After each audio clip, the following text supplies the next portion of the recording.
ഈശോ മിശിഹായ്ക്ക് സ്തുതിയായിരിക്കട്ടെ. പ്രിയ സഹോദര സഹോദരി, ഒരു നല്ല ദിവസം നിനക്ക് ഞാൻ ആശംസിക്കുന്നു.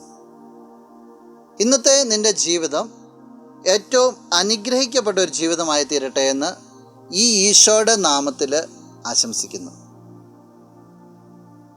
തിന്മകളുടെ നടുവിലാണ് നമ്മൾ ജീവിക്കുക, ഒപ്പം ദൈവത്തോടൊപ്പമാണ് നാം ജീവിക്കുക.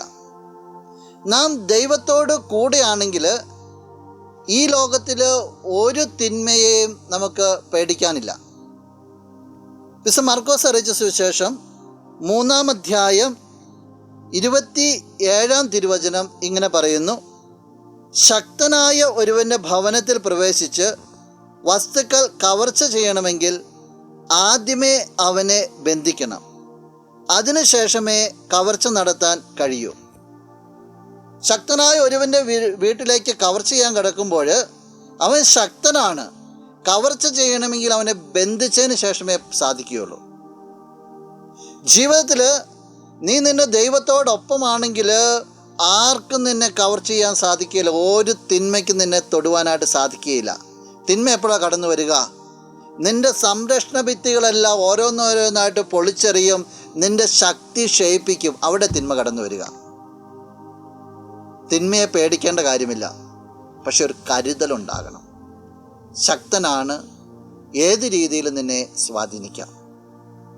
തിന്മയിലേക്ക് ഫോക്കസ് ചെയ്യുന്നതിന് പകരം നിൻ്റെ ദൈവത്തിലേക്കൊരു ഫോക്കസ് കൊടുത്താൽ മതി.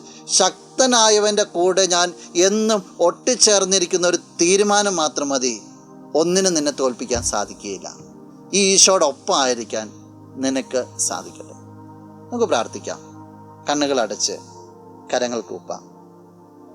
നല്ലവനായ കർത്താവേ, നിന്നെ ഞങ്ങൾ ആരാധിക്കുന്നു, സ്തുതിക്കുന്നു, മഹത്വപ്പെടുത്തുന്നു. ഇന്നത്തെ ഈ ദിവസം അനുഗ്രഹിക്കപ്പെടട്ടെ എന്ന് നിൻ്റെ നാമത്തിൽ പ്രാർത്ഥിക്കുകയാണ്.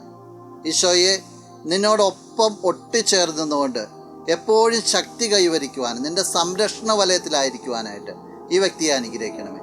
ഈ വ്യക്തിയുടെ എല്ലാ പ്രാർത്ഥനകൾക്കും സ്വർഗ കവാടങ്ങൾ തുറന്നുകൊണ്ട് ഉത്തരം നൽകണമേ, ഇപ്പോഴും എപ്പോഴും എന്നേക്കും. ആമേൻ. നീന്റെ സർവ്വം, നീ എനിക്കുള്ളവൻ, നീ എൻ്റെ സർവ്വം, എല്ലാറ്റിനും നിൻ ജീവനിൻ പേർക്കാം തന്നതിനാ.